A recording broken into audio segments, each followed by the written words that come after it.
Welcome back to the Next Big Pod. I'm your host Brian King, and tonight on the call we've got Sam Cap, as always, Rocco, Andy Pops, Cal Stones, and Alex Morris. We're going to basically start off with Tyson Fury v Klitschko.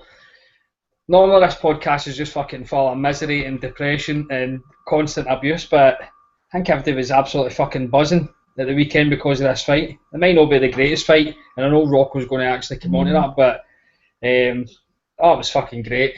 I personally thought that Vlad was going to knock him out after about 7 rounds. I think most people had, well, I think everybody had them other than a couple of fucking mad Irish and some pedo protector. But I don't think there's one person on this panel that's not happy for me to win. Cal, how was it for you? Yeah, I absolutely loved it. To be fair, I'd been drinking all day, but steady, so I weren't too pissed for it. And it was just the first couple of rounds, because obviously Glenn especially were trying to keep us thinking that it was really close. But I was watching it thinking, well, you can't win rounds if you're not throwing punches. So it was like 4 rounds where I don't think Vlad landed anything, like maybe one cuffing jab or something. So I was just thinking, surely these rounds have to be going to Fury. And then when the point got deducted, I was thinking, Glenn's now saying that it's like a fucking draw. I was thinking it can't be a fucking draw. Like, I've still got Fury, I think, 115, 112, something like that. And then I looked on Twitter and I saw that HBO had it like 117, 110 or something. So I just thought, nah, they can't fuck him now. And I was just so happy for him when he actually just got it, and all the family were going absolutely balmy. And that fella, I don't know, is he called Asif Valley? Aye. His fucking son had died a couple of weeks ago, and he stayed with the team the whole way through. So there were loads of like little bits that were like obviously meant loads to the whole team, all stuck together. And I just think that's how it should be done. I don't know what it is with that Glenn McCrory. For a while he went rogue and he just wasn't giving a fuck. And remember, he was the only person that was picking Groves, and he got a bit of grief for it. And like, he seemed to be the only person on Sky that was giving an honest opinion. But now his scorecards are all over the place. I don't know if he's back on the fucking cider or something like that. He's back on the old English, but yeah, you see him, don't you, on like late at night, going for the young birds and that. Oh, he's a fool. So I'm starting to think that maybe some people on Sky have got something on him, and now he has to stick to the fucking code. Joshua's the king, and Fury's a piece of shit. they're all on the code. If that fight last night was the exact same fight, but Joshua with Fury, it would have been 120. Well, 119, 109, 100%. Definitely, but I think it was Glenn McCrory. Was it no that he was nicking about my bird, and his bird tweeted shit on Twitter? Yeah. The dirty rascal. But Alex, man, I'm going to come to you because we should have had Ames on here because he is just permanently in a fucking depressing state. But you were even happy the weekend for like Tyson Fury to win, and you're never happy. Well, I was initially happy, but since reading the fucking spastic comments left by Joshua fans and Eddie Hearn and all the rest of it, it's bringing back the misery. But I am getting a bit boosted knowing the fact that Eddie Hearn is absolutely fucking raging and David Hayes absolutely fucking raging about what's happened. So just hearing these absolute cunts deriving misery from it is it's a certain amount of Schadenfreude to it. So yeah, I mean, I imagine people are a bit sick of hearing my opinion on this fight. I mean, most of the time got similar listens to the podcast. Fuck them. If they're sick, they can fuck off and die. No, Fury was excellent, wasn't he? I mean, he boxed the plan that he had to. That was ultimately what won him it. I think. I've made comments about Vlad aging a little bit, and you can't ignore the fact that he is essentially a 40-year-old man, and a 40-year-old man can't move like a 26-year-old man can. Certainly, a 26-year-old man who seems to possess a lot more, especially for his size. I mean, they're both big men. Fury doesn't have the athletic physique that Vlad seems to possess, but he's got some real quickness about him, and he's very fleet-footed. He's fast with his hands. He's very erratic with his movements as well, and that sort of all combined really just befuddled Vlad, and it really just sapped all of his confidence and left him not knowing what to do, not knowing how to throw a punch again. He looked like scared to throw punches. I mean, there's a great little GIF on Twitter that was passing around of Vlad almost throwing a right hand and then just pulling it back, even though he probably would have landed, or maybe even if it missed and cuff. Fury was in absolutely no position to fire back and absolutely no position to counter him. It's just, what's the matter with him? Why isn't he letting his hands go? I think someone said that he threw 3 times less punches than he's ever thrown or something. It's absolutely abysmal, and you've got to attribute that not just to age, but to Fury and the difficulty that he presented to Vlad. And I think it was an absolutely excellent performance. I mean, it clearly wasn't the same sort of fight, but I tweeted on Saturday when I was watching it that this is like fucking Mayweather Bellew, and it wasn't like a compliment to Fury. It was more fucking denigrating towards Vlad. He just kept following Fury around the ring. It's not as if he was like cutting off. And see, when he did get in front of Fury, he was that scared to throw a punch because he knew that someone was going to come back at him. He was just too scared. I mean, I've never been a great defender of Vlad, but see, when people are saying he's scared to take a punch, I never agreed with that. Basically, because he'd went with Manny Stewart and he totally changed his style of boxing. And it's not that he was afraid to take a punch; it's just he was never ever taking a punch. But Andy, basically, Fury reminded me of Bruce Grobbelaar in the fucking Liverpool goal. Just the way that he was just a big wiry bastard. Even doing like the Roy Jones with the hands behind the back, I thought he was going to get knocked out when he was doing that. But as soon as I seen that, he should have been. He should have been. I mean, Vlad should have just fucking thrown a right hand at him. There's a moment I remember. I think it was 8th or 9th round. He landed 2 big right hands, and Fury got a bit shook up from it. Yeah, no, that's true. You seen that you could see when they landed them at Fury. You could see his eyes were a bit no gone, but you could see he knew he'd been hit. But I thought he was absolutely phenomenal. I couldn't see how he would win. I just didn't think he possessed enough skills or the ring IQ to do what he done. I thought it was absolutely sensational. I thought it was brilliant. He took away Jab's main weapon. The jab, he nullified it. He would not let Vlad get into his normal routine. And it's all down to him. His game plan, his tactics were superb. I probably about halfway through the fight, I had him winning, and I'm thinking, you never know, you know what I mean, because of these scorecards, the judges. So get to the end, and then he gets the point took off, and I tweeted out, I'm saying he's going to get robbed here. And then when Buffer announced it, you could tell, even before he said from the United Kingdom, you could tell with Buffer's voice, he sounded so downbeat. And it was strange. See, when that was happening, I'm thinking, Fury's won this. I was absolutely delighted. I'm a Vlad fan. But getting into during the build up to the week, Fury had grown on me a lot. I think as Cal was saying, it's some story. The team have stuck together through a hell of a lot. And you don't get that kind of loyalty in boxing these days. So I'm just delighted for them. Every one of them deserves it. Sensational story.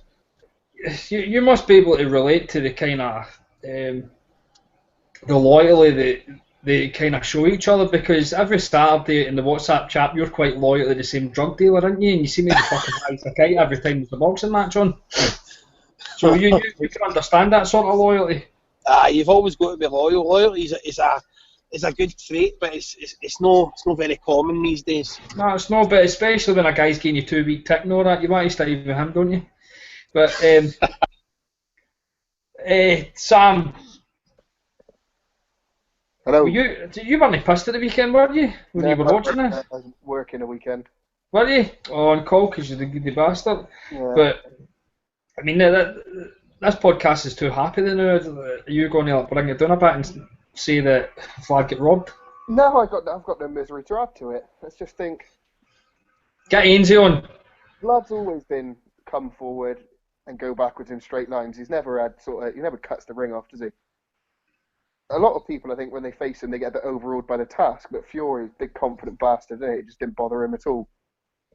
And then he just went in there, and no one fucking expected that, did they? No, yeah, like you said, only a pedo protector and a few mad Irish bastards expected it.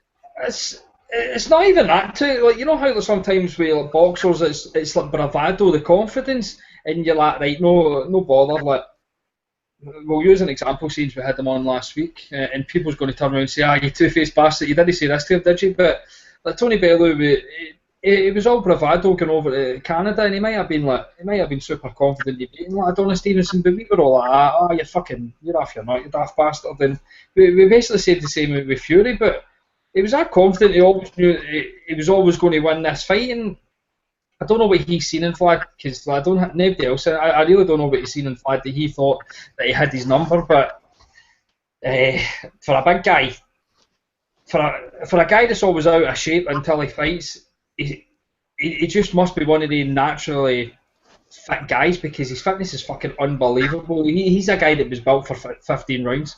Basically, like he has to drop all this weight, and he's saying he was heavier as well. He's saying they fucked the scales up. He reckons he was 256, not 247.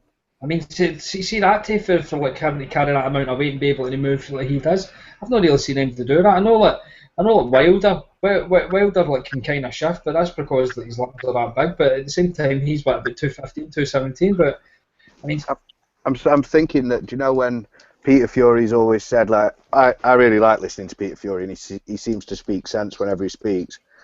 But he's obviously going to say, yeah, Fury just played with these guys. Like, Joe, and he was obviously better than the Chisoras and the fucking it's like a lot of people. Some people will fight down to their opponents. Yeah, don't and they? I think he actually was. And Joe, when he used to turn up at even fatter than he was, like a lot fatter, maybe 20 pound fatter, and he'd just literally just jab him for the whole round and not throw any other punches. And I think he was just fucking about, like, bored. Maybe he is too good for that level. And then maybe, hopefully, now we see him take out the contenders, especially the fucking English ones. Well, he did to Chisora, didn't he? The second time, what Vitali did, like, he made Chisora look. Just bust him up, didn't he? But he bust him up in like 9 rounds, didn't he? Chisora did much better against Vitali than he did against Fury the second time. Yeah, much better. Chisora actually won 2 or 3 rounds, I think. It was the feints and the constant head movement from Fury as well, because Vlad's never been one to pull the trigger, has he, until he's got him exactly where he wants him. And he never had, he could never plant his feet and just let that right hand go. And as soon as you take that away from Vlad, he's got nothing, is he? Yeah, you're right. He's not going to swing 4 or 5 punch combos and just hit an out, because he won't do it, will he? If he's got a chance of getting a shot back, he'll shit himself. And I don't think he's ever thrown a punch to the body in his 64 fights. He's never had to, has he? No. Rocco, you're back, aren't you? Yes, mate, I'm here. I got like Richard Swig in the chat. He basically says the fucking state of him. Who? Terry. What is that? What is that? Talk then, Rocco. What is that in your face? What? I can't see it. What he's talking about. What is he doing? What? Carry on, then. Carry on, my friend.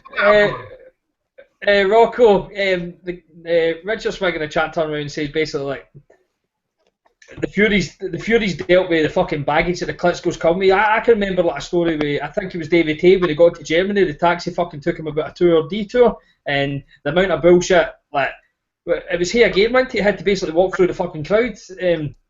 And the Furies have got that sort of attitude, but they don't really give a fuck anyway. Like, his dad was fucking definitely cancelling that fight if they didn't get back in there and like, take the wraps off and put them back on. So I think that was another reason, like, he could, like, no, basically like, that's how it won the fight. But it's not psychological here. Like, basically they weren't taking any bullshit for Klitschko, and Klitschko must have been into that ring known he's not getting away with it this time that he gets away with everybody else. Yeah, although all that stuff, obviously with the gloves and then that's fair enough. But the stuff with the ring, about the spongy ring, and through Saturday afternoon, people saying, "Oh, is it going to go ahead?" I mean, yeah, I think it was always going ahead. If you think back to what Fury had said in the build-up, he even said it the other day. he went like all these mind games, like let them play them, and he was always going to go ahead with the fight, but I think he was going to try and play them back at their own game, and basically, if they was going to try and play mind games with him, he always said, didn't he? He said they like everything to run smooth, like Germans do, even though I know they're not German. But they like everything to run smooth. He said, I'm not going to play their game. So that was his whole thing, the whole way through, was to like upset the apple cart. So, because if you're Vlad and you're used to just the opponent getting in there, whatever the ring is, but then you've got Fury's camp going, no, well, we're going to cancel it. It's all sort of like added stress, isn't it? So I think he was always going to take the fight, but yeah, no, I'm all power to him. To be honest, I wanted Vlad to win because I like Vlad, as a sort of like ambassador and everything. I do like Vlad, but I'm not annoyed or upset, and I'm really pleased that Fury. Now it has happened. I'm pleased for him. Pleased for Peter Fury, such a nice guy. Pleased for Mick Hennessy. And, it's good. And the fact that it's upset the apple cart and it's annoyed David A and it's annoyed other people is even better. Right, true. Basically, with his dad, and like Tommy for the boxing asylum will be able to vouch for this and that. Going to jail doesn't mean the end of your life. He's just basically beginning his life now because his son. So Tommy, don't you feel shit about that? You fight on. Alex, I don't know what the situation is with his mandatories, or he's going to have. Like, he was talking about like, having a voluntary. I thought he'd maybe have to go straight into like, a mandatory because he's got all the belts now. But I heard someone mention that the IBF is due at some point, or maybe not because Pulev just got he just fought Pulev for that, didn't he? But how long ago was the Pulev fight? Saying that Pulev is like last year, wasn't it? So yeah, he is due, isn't it? It would be due next.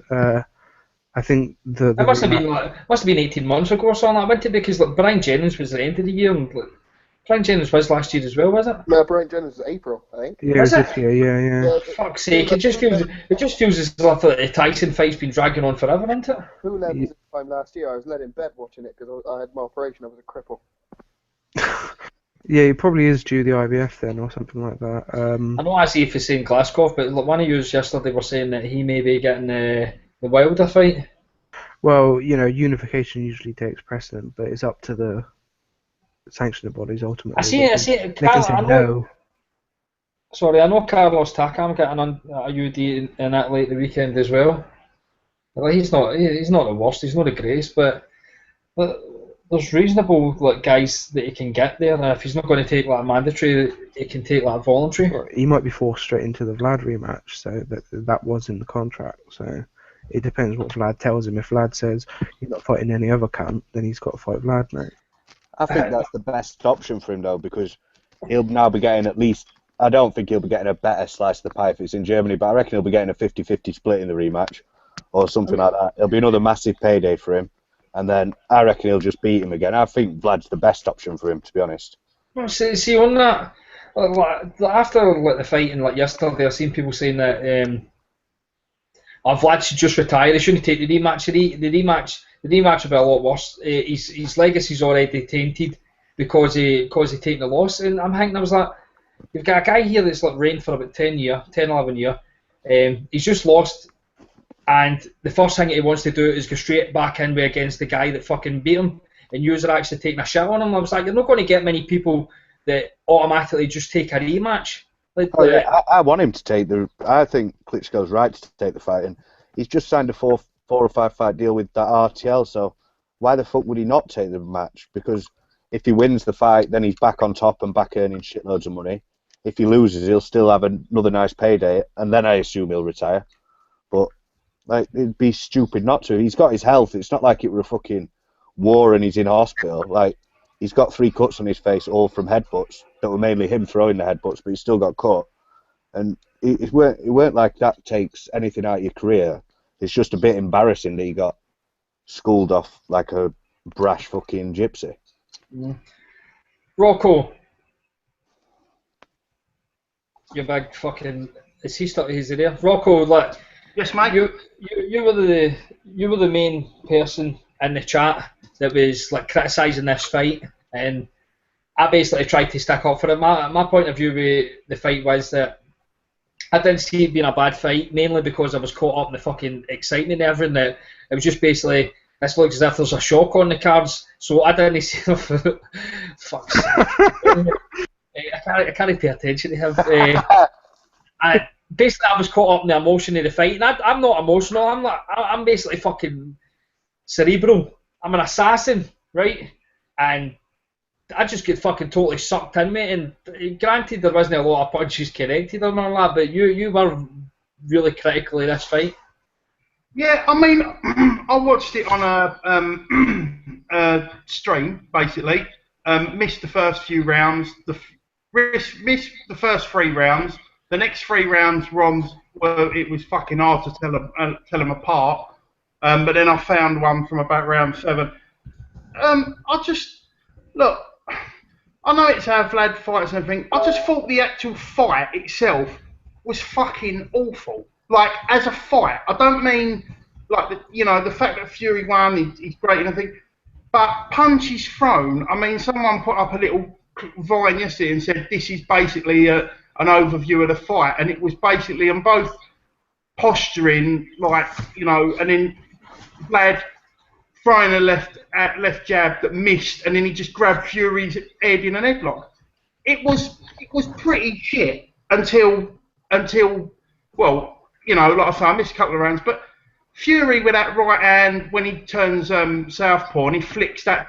It's like he's flicking him with the back of his hand. It's like when you've got kids playing tag or it, whatever you call it. Go, you're it, no, you're it, no, you're it. It's like he just flicks his right hand out, but.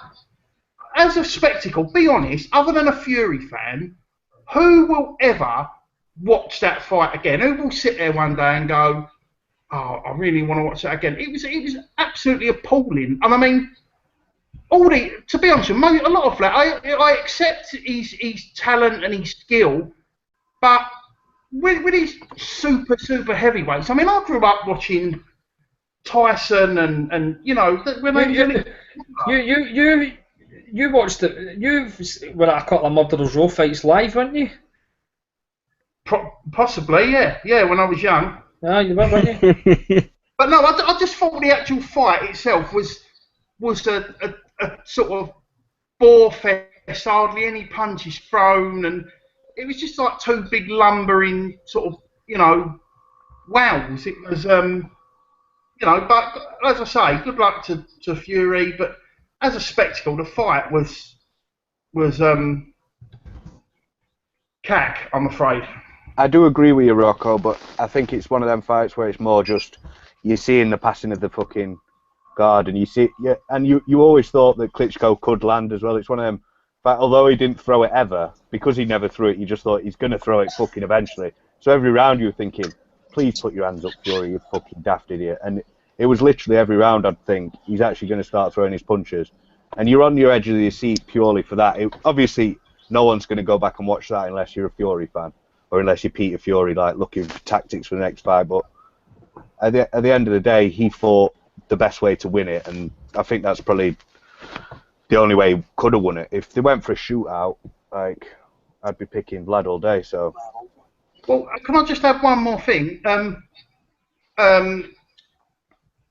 Hi, please try. No, I just had it in my head and now it's fucking gone.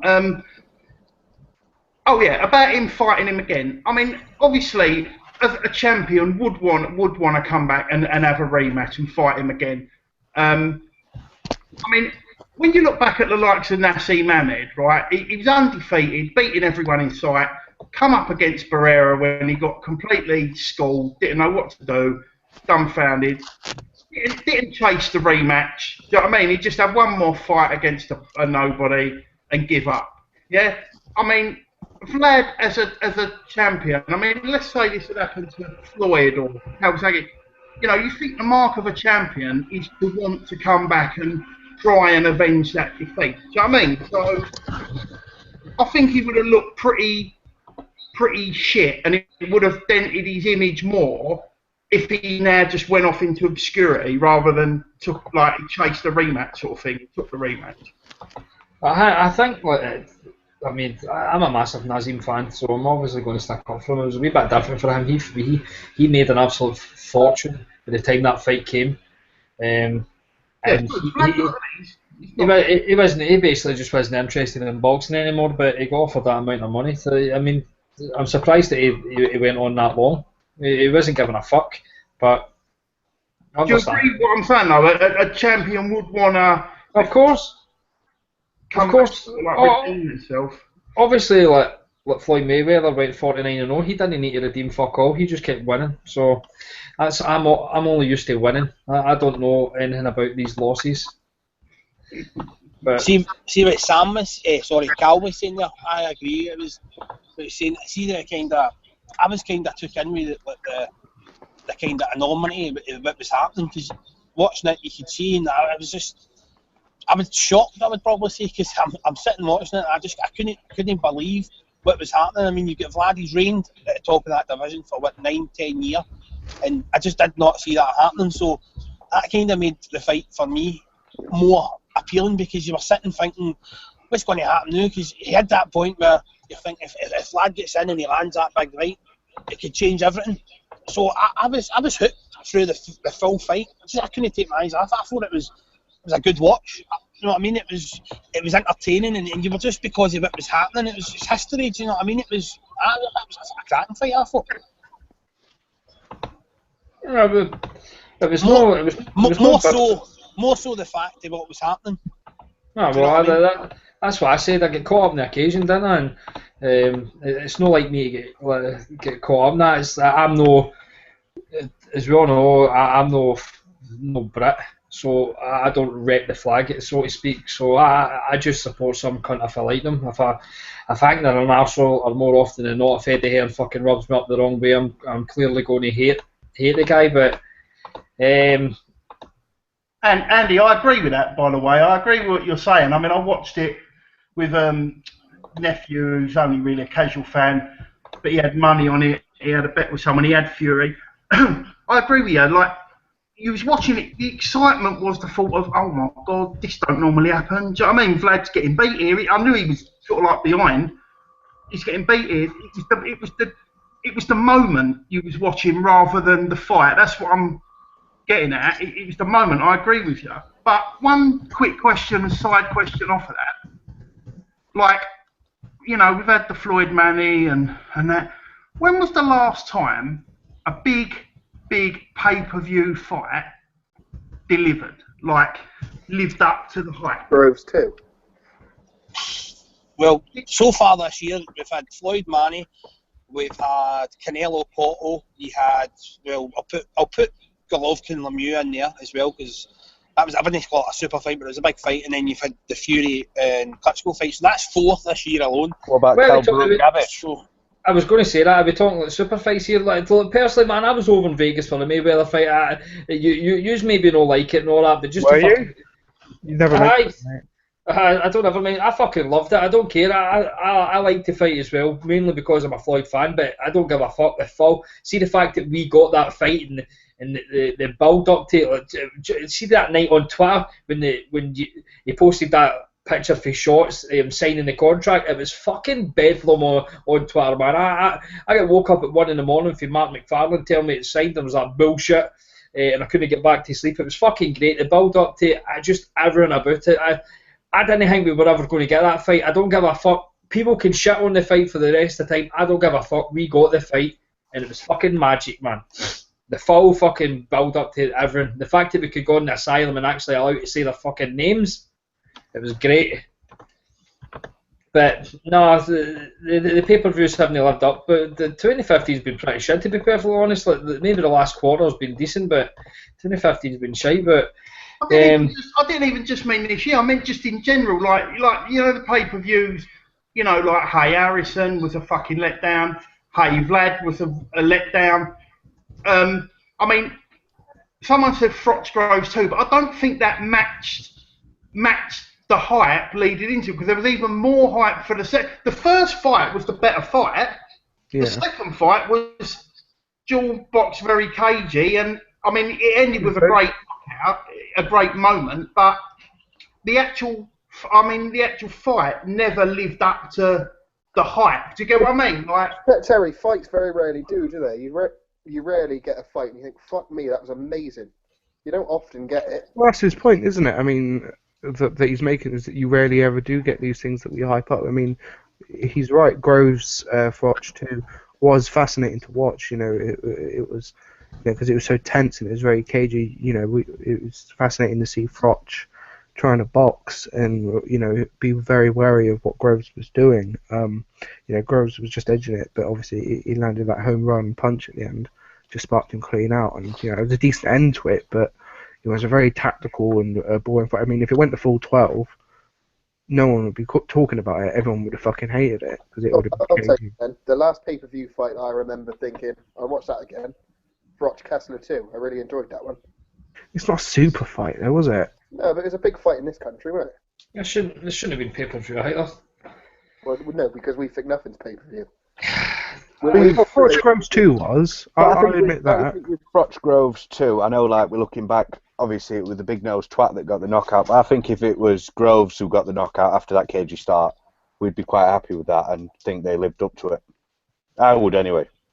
Well, maybe. I think, you But know, I know, we like, hate Froch, but I think even then, you know, I think that I try and hide some bias and admit that. I try, but it's quite hard with Froch. Yeah. There's some people where you're just allowed to be biased. It's a shame, innit? Because if he was a decent bloke, we'd all fucking love him. Yeah, because his style's great. Yeah. But he's not. The man's a cunt, but Yeah, he was in fucking good fights. I mean, I actually quite like him as a pundit, to be perfectly honest. I do actually. I heard that Adam Smith last night, like, shitting on him, saying like it was like the three idiots, but I quite like Froch. I mean, like, I was asked. Amir Khan's atrocious. Oh, he's and bald. you'd think that he hadn't fucking fought for 4 years. He could have done a bit of practice, but no, he just turns up and says the same fucking shite in between every fight. He's horrific. Even Fat Smith's better than him, and he's a fucking joke as well. Paul Smith's better than him. Paul Smith's fucking garbage. Let's get this right here. He can't give an honest opinion because he knows everybody or so every cunt's in the fucking gym with him. He can't. He just won't give an honest opinion, and he makes me look anorexic. The big fucking beached whale. The best guys disgusting. this guy have is Matt Macklin, Jamie Moore, and Carol Froch, and they don't use them enough. They use guys like fucking, I don't even know, the usual shite, fucking Watt and Halen and all that, and they've got Ed Robinson as well is really good. He doesn't get used enough. They've actually got guys there that are really, really good, and they persist in using the same tired old fucking cliched idiots when they've got guys there that can do a much better job. That's just another reason why Sky are fucking assholes. Yeah. We're kind of fucking veering away. Would you count? Well, in hindsight, I suppose it is, but in the build-up, it wasn't really a super fight. Manny Marquez 4. No, of course. That count as a super fight. That was two proper pound-for-pound fighters. Again, I think a lot of people went into that thinking that Manny was going to bang him out, and because Marquez was too old. Well, That was a lot of the prevailing opinion in that, I think, beforehand, and what it turned out to be. It was a sort of the opposite of what we're asking. It's, all of the other ones, were hyped to hell and they didn't deliver, but this one received maybe a bit less hype than usual because I think people thought, fucking hell, not another Marquez Manny fight, and then it turned out to be the best of the lot and a fucking fight of the year. I mean, I liked Marquez Bradley. I fucking really liked that fight. I don't know. I understand why people say it wasn't good. I thought it was a great fight. He showed his age that night, though, didn't he? Oh, it's just Bradley showed how good he was. But yeah, Bradley with class, but I thought it was like one of them where it was like a quite obvious speed and just everything. There seemed to be a massive gap. Bradley's though pound for pound for me, so I don't think it's embarrassing losing to him by a few points. I'll be perfectly honest here. I really don't know how the fuck we're onto this conversation when we were talking about Fury. I'm totally confused here, but just to get back on Tyson Fury before we go on to James DeGale and that. So who would you like? I'll finish off with just basically asking like HE's Cal, who would you like his next fight to be? See if it's no Vlad, like within reason. Well, I'm not going to say Wilder here because I doubt that's going to be made. Who would you find reasonable for him to fight next in the next 3 months?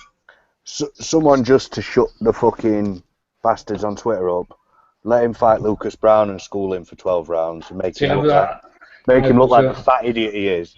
And then, even though I do quite like, he comes across quite well, but he's a pub fighter, isn't he? And Tyson Fury can just jab his face away. Which one of it was you? Called him a boiled egg? Yeah, something. But That would have been me, Alex. That was Andy. I followed him on Twitter a bit ago, and he just retweets absolutely everything his fans say to him. So you literally get about 4,000. Someone asked him the other day what time it was, and he retweeted it. But yeah, so I'd like him to fight him, but he's not going to, is he? Well, apparently Chagaev's fighting him, Lucas Brown, for the bullshit regular title. But if Brown won that, he'd probably try and chase up the WBA to make him a mandatory, won't he? Because Brown will want... Would he? I reckon he'd sit on it and be happy with his fucking bitch belt. Actually, they might pay him some decent money in Australia to do pay-per-views and stuff with the heavyweight champion of the world. But Exactly. Alex, would they not make more money like taking a voluntary against Fury than being a mandatory against Ibrahimov? Chagaev. Aye, where the fuck am I? I'm all over the place now. I'm fucking totally fucking confused now. Shagaev. But it's the long run, innit? I mean, I think that he thinks he can beat Chagaev, and if he gets that belt, as Cal said, he can just fuck off to Australia and fight on Undercard Mundine. Exactly, yeah. Andy, who would you like? It's a funny one because obviously you've got That's hilarious. No, Shagaev's going to fight Brown, and you've obviously got Wilder who'll have a mandatory in January. Povetkin's going to be waiting for him. So, I don't know, you possibly have Taka. I mean, we need to remember here, like, he's not going to fight a fucking Povetkin or something like that. He's going to have a bit of a soft touch. You've got Takam kicking about, you've got Klitschko. In fact, Klitschko's been mentioned for Wilder, hasn't he? Somebody, I don't know, maybe Kubrat Pulev, something like that. Be a good fight. Well, I think that's a risky fight I'm not to take as a voluntary. I don't know. I don't know because there's everybody seems to be tied up or going in a different direction. You know who I wouldn't mind them fighting? I don't know whether they can maybe get him whether it costs too much money. I wouldn't mind them actually trying to get like fucking Vermain Stavern. Aye, that's a good one. Actually, I forgot all about him. Aye, I would go for that. I can see that. What about the winner of Jennings Ortiz? That'd be a decent fight, especially if it's Ortiz. See, I thought that, but I think fucking Jennings is I think he's baller for Indy. Yeah. He's a great price as well. Jennings against Ortiz, who's never fought past like 5 rounds. He's fucking 2-1 Jennings. You're joking? Be the one with Tepper Hellenius. 2-1 and Ortiz is 4-1. Oh, aye, Irkan Tepper as well. He's kicking about, aye.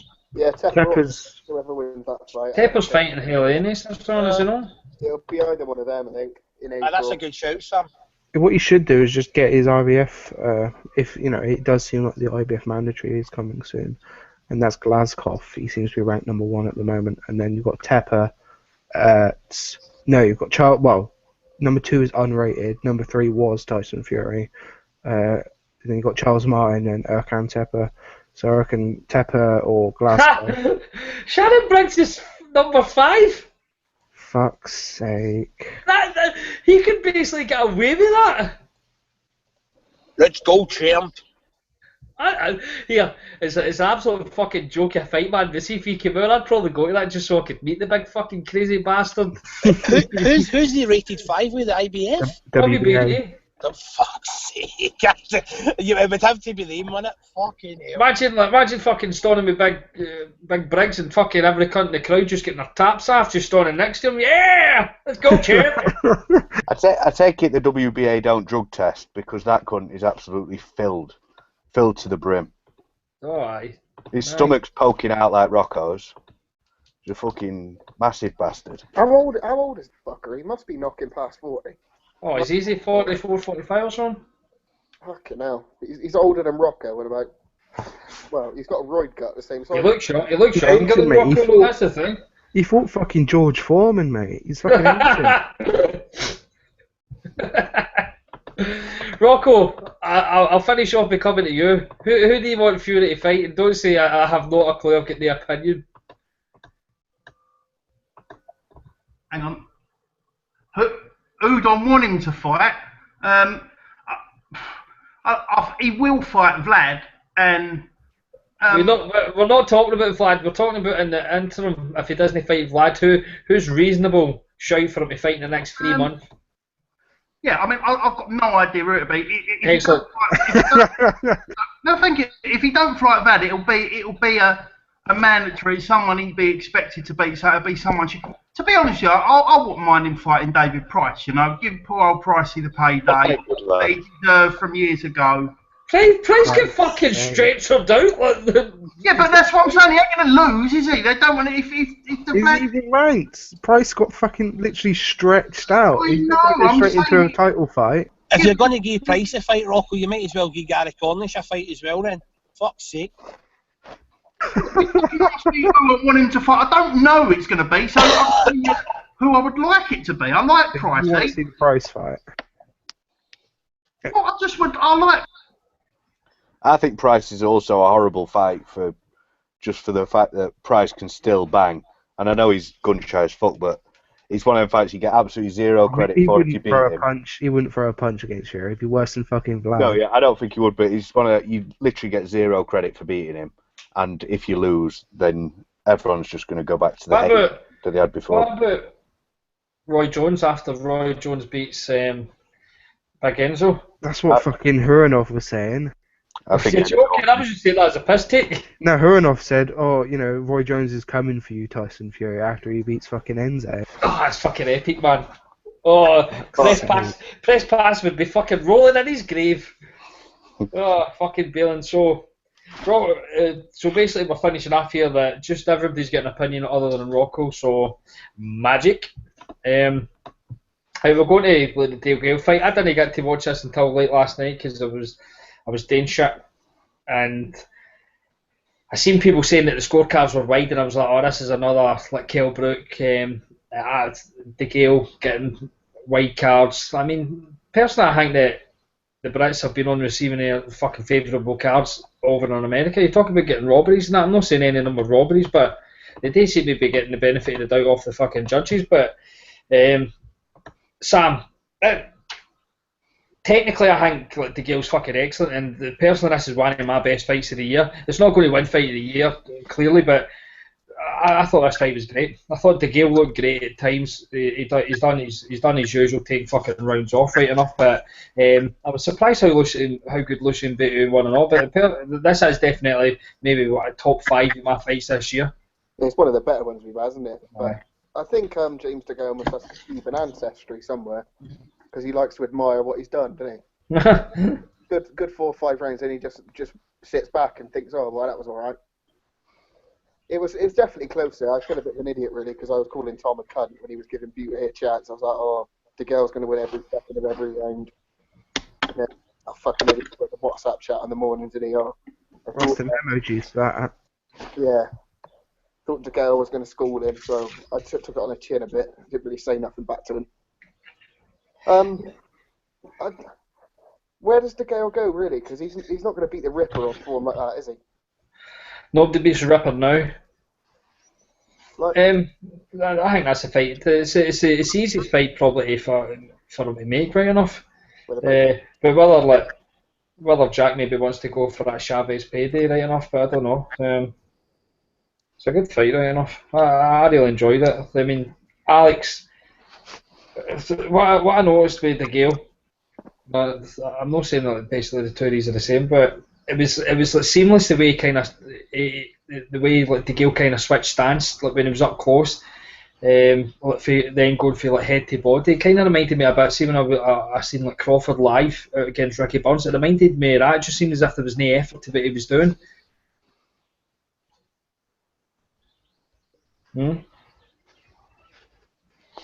Alex? No? Andy? Cal? Save me. I just thought, with the whole fight, it's just classic DeGale, and I enjoy watching him fight because when he puts his shots together, he's one of the nicest boxers to watch. But then defensively, he switches off like a knobhead loads. I know Groves is quite a big puncher, and he fought pretty much the same kind of thing against him. But if he gets leathered by someone that can actually punch, I've got a feeling he could get knocked out in a couple of fights' time. DeGale? Yeah, I think he's one of them guys that's very happy with what he's done. He's always been arrogant. I quite like his arrogance because he's kind of backed it up, but I think he's one of them guys that he'll be admiring his work and then he'll just catch a massive shot and that'll be it. That's why I'd still pick Froch to beat him.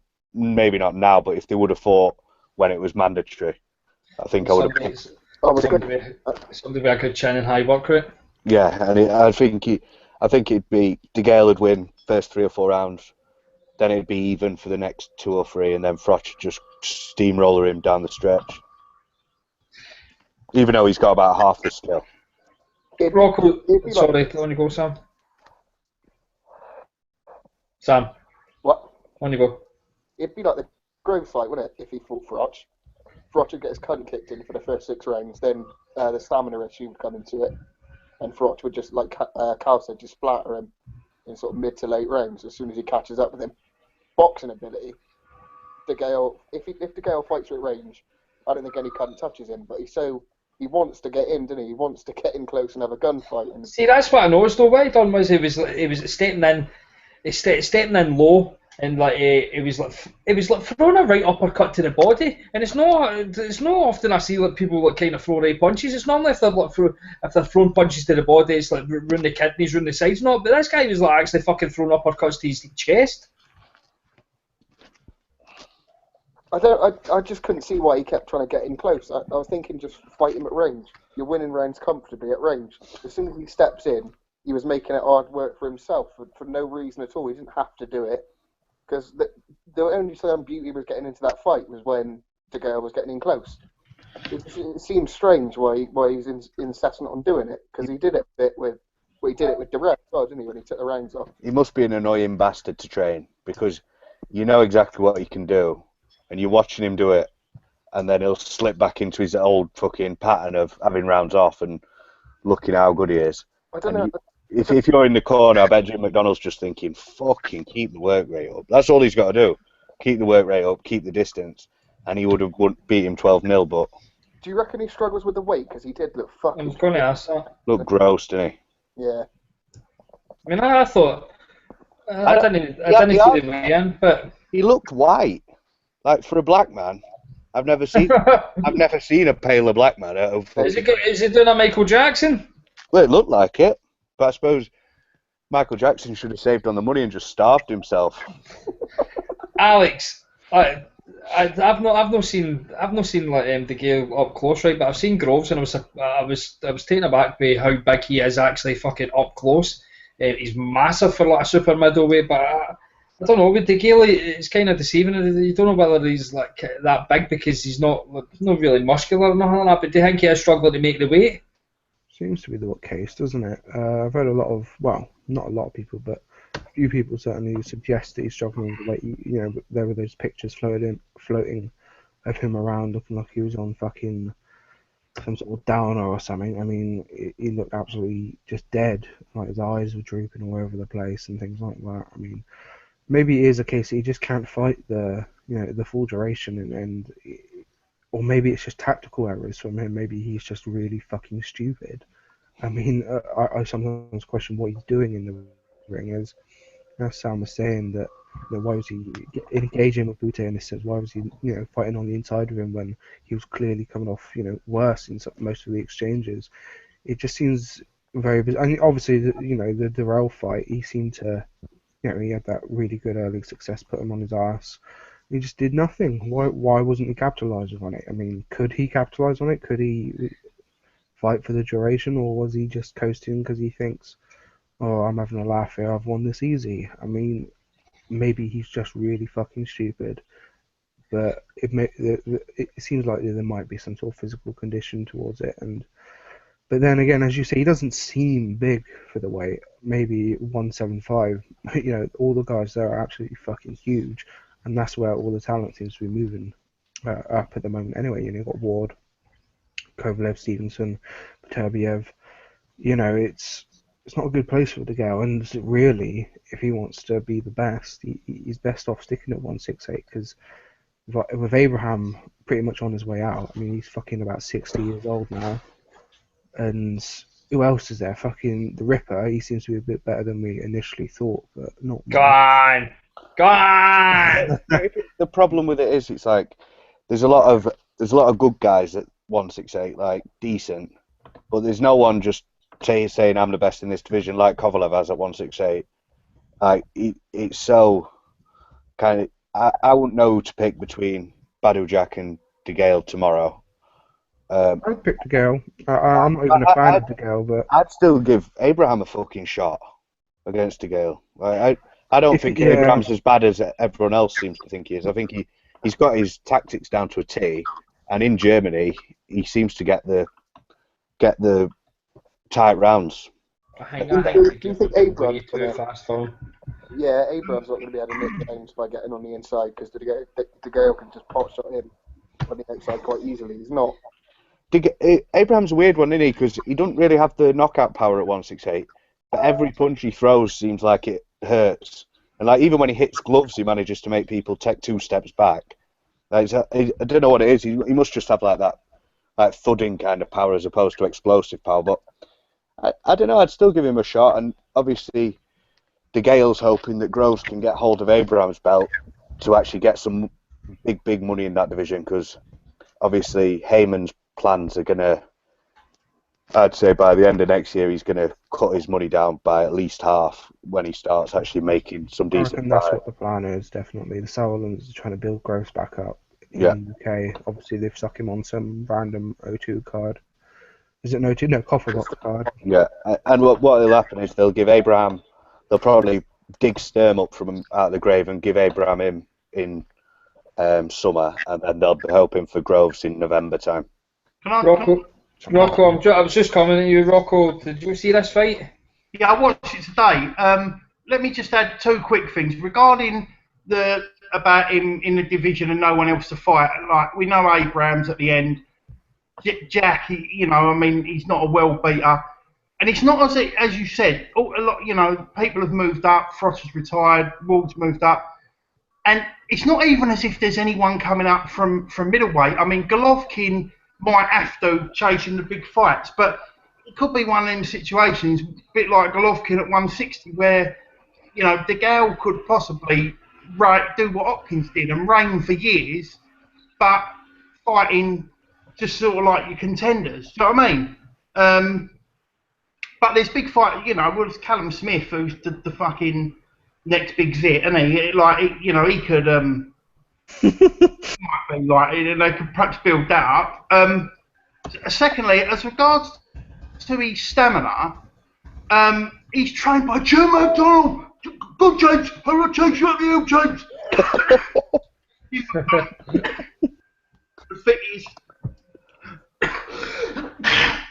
Kill yourself, Rocco. Rocco, do your Sims impression, please. What? Do your Sims impression. Tiny Simples. My daughter's in that TV programme, don't you know? No, what I'm saying is, Jim McDonald is the fittest granddad, Easy, Tiger. So I wouldn't have thought stamina would have been an issue. But as for the fight, yeah, I watched it today, and I just thought it was a very close fight. And again, like they were saying, appalling and what we're saying about like perception and all that. And I'm not, to be honest, let me lay the cards down. I'm not a James DeGale fan. I was always Team Groves. Always thought he was arrogant. He's English. I always want him to lose anyway. But I thought that fight could have gone either way. If Guta had got that, then I wouldn't have said, just because of the perception, it looked like he was steaming in. But yeah, I agree with you. DeGale seems to sort of like coast through fights, and he can't keep doing it.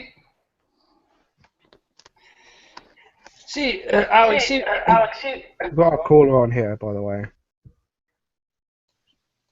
Let's just go to the caller. On you go then. It's Paul McAllister. You there, Paul? Yeah, I'm here, yeah. How you doing? I just got home, so... what are we talking about? James DeGale? We're talking about James DeGale now. I've seen that fight. I thought he won, to be honest. It was the same as the Durrell fight. It was only close because DeGale made it close, because he just does nothing for 4 or 5 rounds of the fight. And as I had the 7-5, but I was close because he kept taking time off during runs. What do you think that fight says of Butte now? Does that fight prove that he was a good fighter who Frost just fucking obliterated? Or does it prove that he was just overrated and the win's not as good as people think it is? I mean, everybody knows I fucking hate Frost, but I give him even more credit now. He's the DeGale. Butte's obviously had fights in between that, and he's looked shit as well. And I know that Alex has mentioned his way Memo Heredia, but I'm trying to stay positive here because it's a fucking positive pod tonight. I'm giving Froch more credit for that win because he absolutely fucking tore at me ribbons. And everybody's telling me, I know triangle theories don't count, but everybody's saying that DeGale would beat Froch. That's a nightmare style for him and all, but I thought Booty looked well last night. I mean, it just didn't stop using feints, didn't he? Just to come in there to get in there, throw the jab, then he just fucking start wading in with hooks. Like he was also doing the exact same thing, like throwing a left hook uppercut to the chest. Fucking weird that fight, but it was great.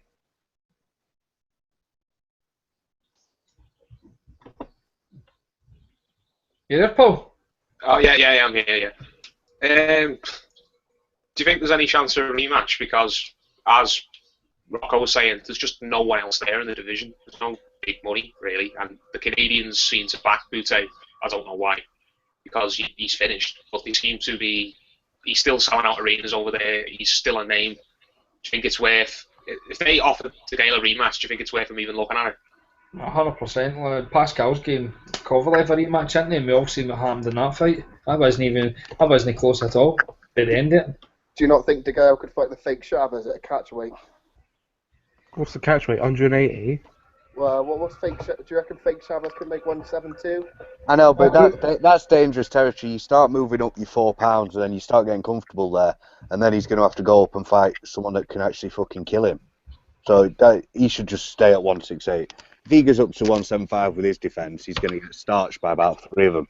I personally think the likes of like DeGale and Groves are like boiling themselves down to 168, and they're doing it basically like Cotton Canelo are doing. They're trying to stay at a lower weight long enough so they don't have to fucking fight the killers. They don't want to go up to 175 because there is nowhere to go in that division other than fighting.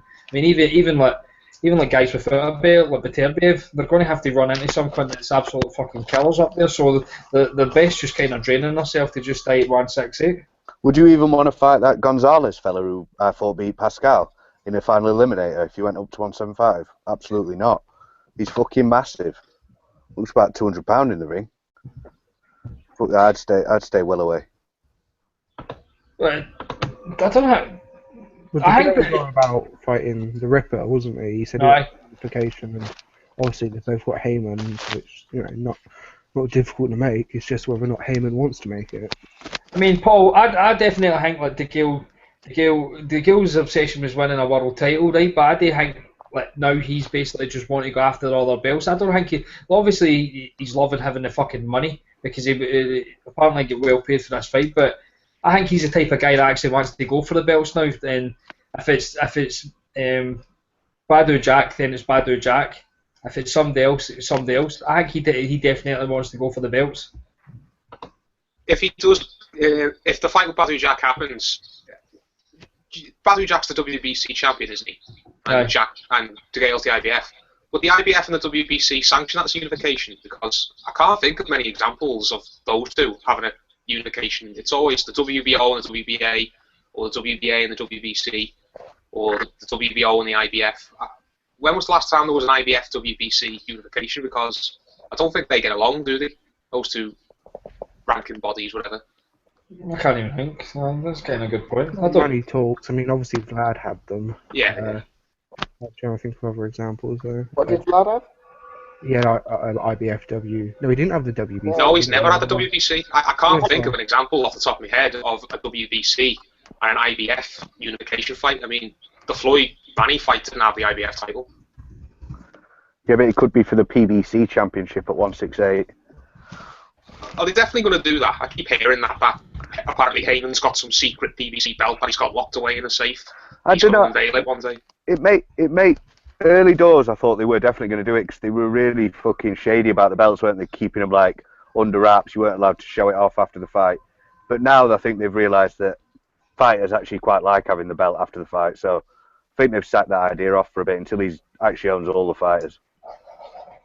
I mean, look, I've not mentioned this yet, Paul. I don't know if many people picked this up. I know this Asylum mentioned the shoulder, but for me, I seen DeGale throwing a punch and constantly leading in with his elbow. It wasn't the shoulder he was leading in there, and he was warned with the referee. The referee didn't kind of stick out his shoulder to point to that. It was definitely his fucking elbow because he clipped him in the face where he's doing that wee fly short hook, and then he's turning around. He's pivoting to try and fucking elbow him in the face. It's a wee sneaky bastard, him. Yeah, he's got that sort of butter wouldn't melt, way of behaving, hasn't he, DeGale? I mean, I know he's arrogant and stuff, but you don't imagine like he's a cheat or anything or a snide, but he's definitely got a bit of snide in him, like Groves has, because, as you say, Joshua's got it as well, but they're not afraid to take a cheap shot on the opponent, and I'm not going to get on the back of that. I think if you can get away with something, then get away with it. Floyd's been doing it for years. You know what? That was the whole reason I didn't want to mention it, because I knew some cunt would bring up Floyd. Floyd's been doing it his whole career. He did it to Hatton. Aye, but what he was doing, he was using his forearm, wasn't he, to kind of push him away and shite like that. He wasn't even doing what DeGale was doing. DeGale was actually trying to clip him with the elbow in the face. But I didn't really like to bring that up because I knew then fucking automatically that Floyd would get brought up. But you seemed happy the weekend for Fury as well, were you know?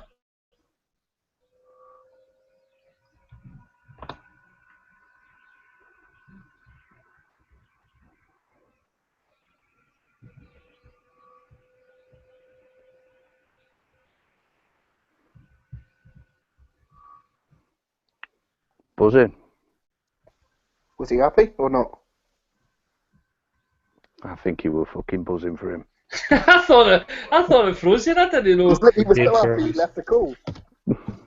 I definitely thought that froze. It was my computer that froze you. Paul, you back? I'm back, yeah. What happened then? I thought my computer froze and I thought you were talking, but I couldn't hear you. And I was just Me and Brian were just looking stone-faced at each other like, is it frozen? I was looking at you thinking, is he going to move or is it frozen? You were doing the No. Aye, so I was saying, you were quite happy for Fury as well winning at the weekend. Yeah, because it's a small price to pay for finally getting rid of that. Finally getting rid of Klitschko. Man, it's been. I can't even put it into words. When My finger's holding over the eject button at the moment, Paul, so watch what you say. Yeah, put it this way, when Fury was in the ring singing and we saw Vladimir's face and Vitaly's face and Bernd Bonte's face, I did a sex weave. Bernd Bonte looked like he'd just been told he had the clap. Look on that guy's face, man. K2 are such snides, man. I know a lot of people like Klitschko, the fighter and stuff, but No, K2 behind the scenes, every fighter who's ever dealt with them, Chisora, Hay, the right cunts, aren't they? yeah, they're just really, really snide behind the scenes. Like, apparently, wasn't Derek Chisora put in the cheapest hotel ever when he went over there to fight Vitaly? He had David Hay going in a limo for about 20 minutes around the block or something. As well. Yeah. Didn't they tell Pulev like a week before the fight that he weren't getting 15% and he was getting 10?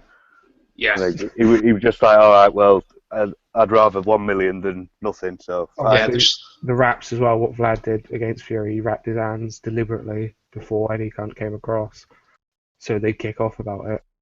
Yeah, they're just absolute bastards, man. I'm so glad that their power has been stripped away from the division now, and that the whole it's wide open. I know it's going to be worse if Kane gets his hand on a belt or Heyman gets his hands on all the belts, but at least for the time being, the title's held by a fighter and Hennessy, who I get the impression they wouldn't fuck any opponents around when they come and challenge Fury. Well, we'll see. I watched that Hennessy interview earlier from Joe when he was like nearly crying doing the whole no TV network, wanted us, blah, blah, blah. And it was quite like, I weren't crying 'cause I'm not a bird, but it was quite like... It felt good for him, man. I did. Yeah, I just felt like, it looks like he's a nice guy. Obviously, I don't fucking know him, and he might have been a knobhead in the past, but looks like he's worked his fucking arse off with him. Yeah. And now he's got it, so I reckon there'll be a good champion while he's a champion. I think they'll fight some decent guys, and I think everyone will get paid on time. But I hope so. Sorry, Paul. I watched that today, that interview. Who do you think he... Obviously, he had a bit of a dig at Sky, even though Sky promoted this fight, and he was going, you know, people didn't want us, they only wanted us fighting certain opponents, so that was obviously a dig at the pay thing. So do you think he's going to be... Paul, I asked to you, because do you think he's going to be loyal to Sky now, or do you think he's going to... He's been banging on about loyalty in his interviews this week. Do you think he'll take him back to Channel 5? No, because the money's with Sky, isn't it? But I wouldn't blame him if he did, if he got a better offer elsewhere and he went, because Sky have never wanted anything to do with Hennessy. I mean, Warren was on Sky, Maloney was on Sky for a little bit, Batcher have been on Sky. Is Hennessy the only major promoter in the UK who's never had a Sky deal, ever? No, it wasn't. Even when he had John Murray and Froch, they wouldn't fucking put him on, would they? Even when he had Carl Froch, who was in the Super 6, they wouldn't ever put his fights on. He's always tried doing his own thing, though, and he's always tried to get on terrestrial TV if he can. Yeah, but if I'm absolutely certain if Sky had came to Hennessy and said, okay, we'll put the Froch Durrell fight on Sky, we'll put the Froch Arthur Abraham fight on, I'm sure he'd have said yes. But at that time, no cunt knew who Froch was, did they? Really? And yeah, but they could have. All they had to do was put him on and educate people, which is what they did when Hearn signed him. Yeah, I suppose. So if Fury wasn't like an outspoken, like crazy man with a crazy family, ITV or someone would be bidding for him. If this is Joshua, they'd be fucking going for him, 1,000,000%. But it's just because he doesn't have that. Well, I think he's got crossover appeal because I find him hilarious, but he doesn't have that middle class knobhead fan.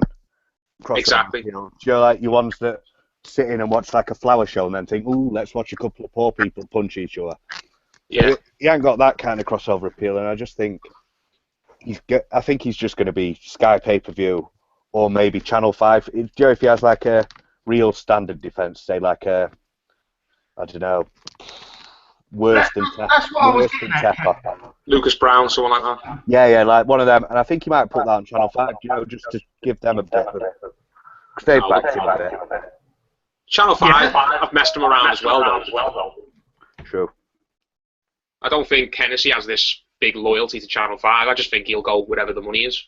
He's scraping around for a deal, isn't he, really? And he's won the lottery now, the Fury's champion. I think now, especially with all this fucking lad Bible shite and that all the boxers are going, it's so cringy, isn't it? Because no one knows it. Whoever runs it knows nothing about anything they post on. But at least like Fury will get out there, because my mates like know who he is, but only from like watching the Cunningham interviews and stuff like that, where he's like going absolutely off the fucking tree. And when he punched himself, but they don't know him for actually being a good fighter. And I watched it with 3 or 4 mates the other night, and they all said they were boring. So I don't think they like him for that. But I think but they were all laughing at the song, and they all loved just his antics when he had his hands down and putting his face out. That's what casuals want. Like, they're not going to enjoy his style, I don't think.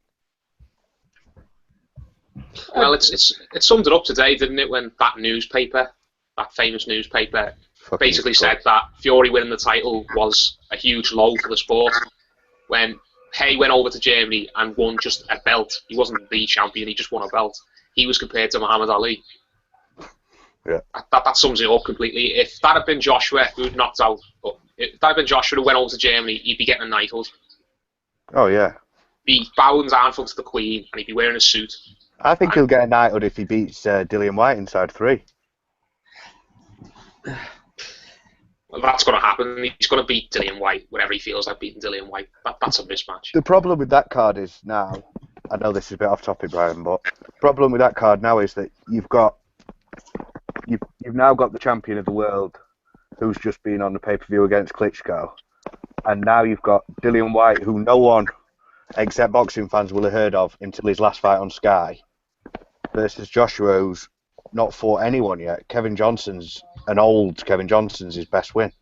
And how is that pay-per-view? I know they're saying the card's great, but the card's bang average. The card's a standard Saturday night fight night with one. Just take Bellew and Masternak out, and that card is just a Saturday night fight night. And they're shotting 20,000 fucking tickets for it, and they can't pay them enough with that. Fucking bullshit. Getting depressed now, Brian. Do you think before you change, do you think that Fury will be at that event and they'll sit in front row and they'll get him in the ring to talk trash with Joshua after Joshua wins?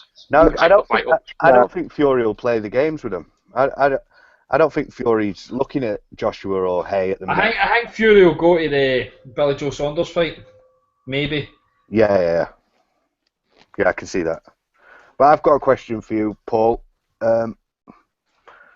I saw that, because obviously you're not a massive fan of your fellow Scousers, but we had Bellew on last week, and I was just wondering if that kind of changed your opinion of him a bit, or if you enjoyed the interview, or what you thought was...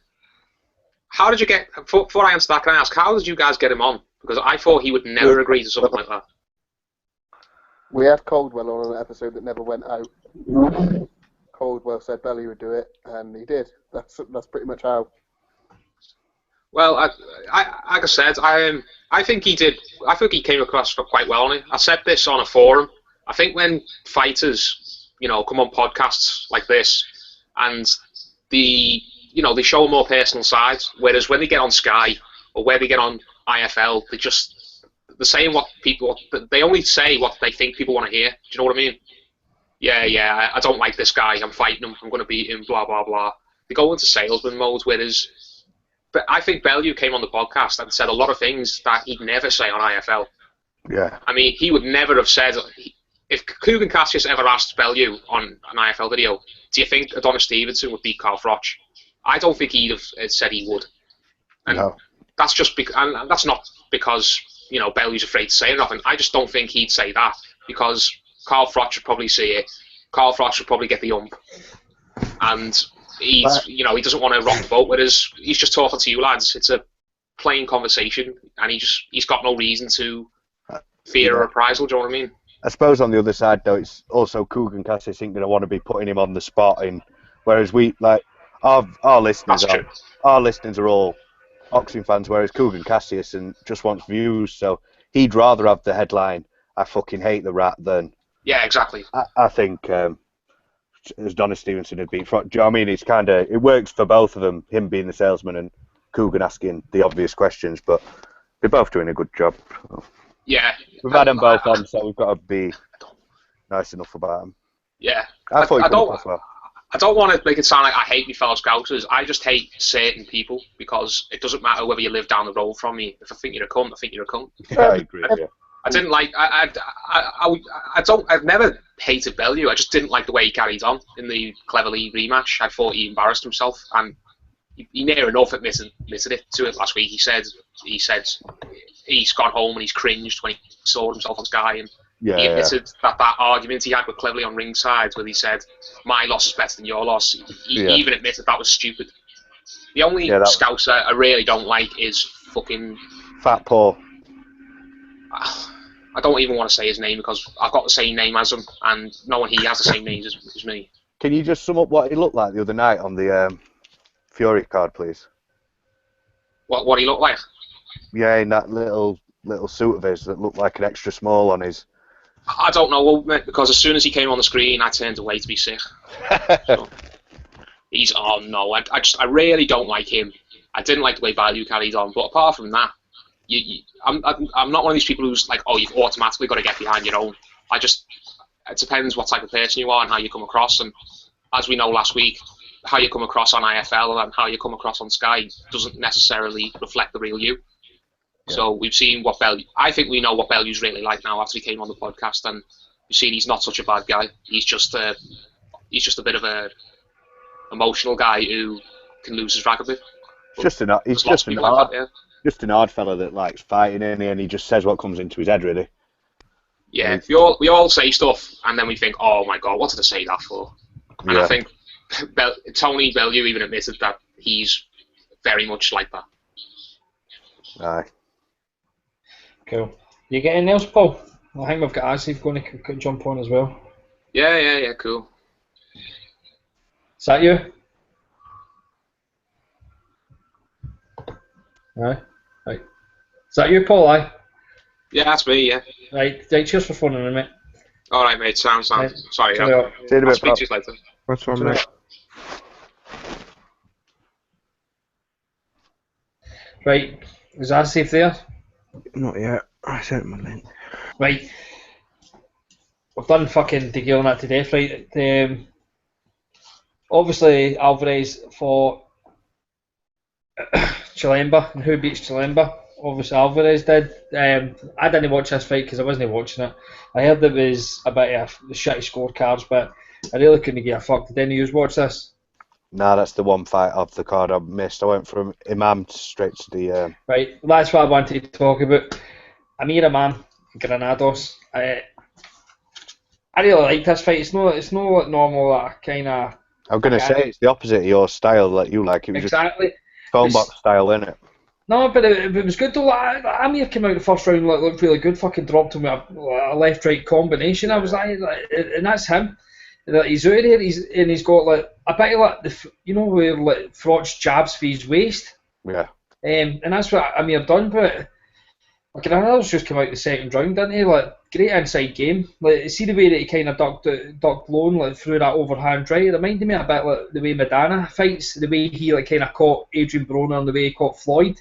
Same sort of guy that kind of uses jab to the body, and I like the way they got up close with Amir and dug his left shoulder into his, and like threw the right hook, and then moved backwards so he could throw a combination. And Imam just had no answer to it at all, and I had him like 4 rounds down before he gets stopped. Yeah, and I find with them, Joe, and sometimes the fighter gets hurt in the first round and gets dropped, and then they buy the best shot that they've thrown. It kind of gives them a bit of like a belief then when they go back to the corner and they know they're not Sparko. They've just been hit by a 1-2 combo, perfect combo, and then they're all right. It seems to give him a bit of belief. He come back in the second round, and just stuck in the trenches with him for the rest of the fight. These Mexicans that the Yanks get are so much better than the Latvians that we have to deal with, aren't they? I mean, I seen like, how often is there good fights when it shouldn't be a good fight in America, and here when it shouldn't be a good fight, it's a fucking shit fight. I did see Matty on Facebook saying in a chat that he'd seen this Granados before, and this could be a bit of a hard fight. And I basically kept the comments just so I could slag him the next day, because I thought Amir was going to punch his cunt in.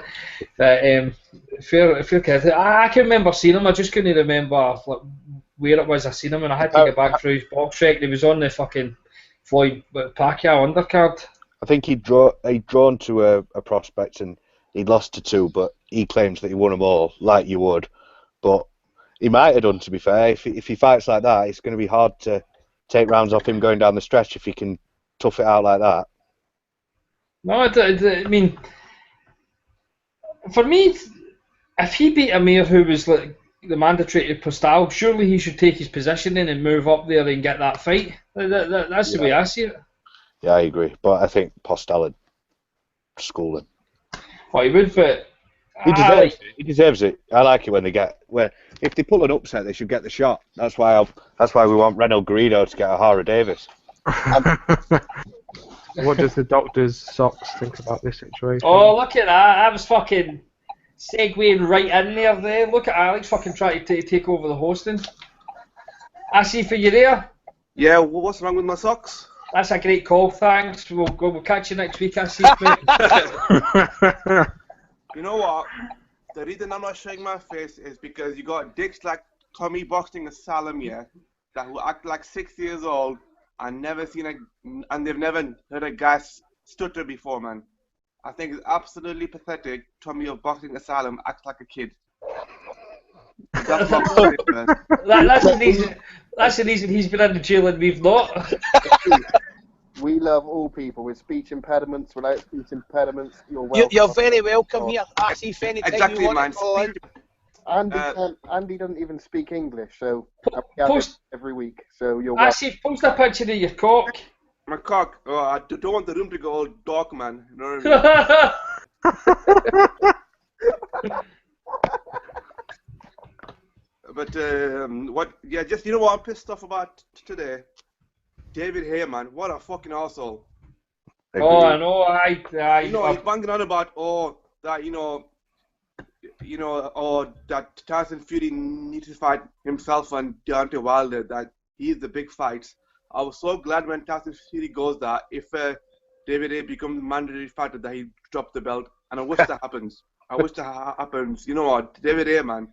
You know what, I was very slightly looking forward to his so-called comeback fight versus this nobody, but it's like bloody hell, man. It's just ridiculous. And you know what? It's interesting because nobody. Think about Tyson Fury. Either his style was all wrong for Vladimir Klitschko. Tyson Fury knew he kind of beat Klitschko at his own game.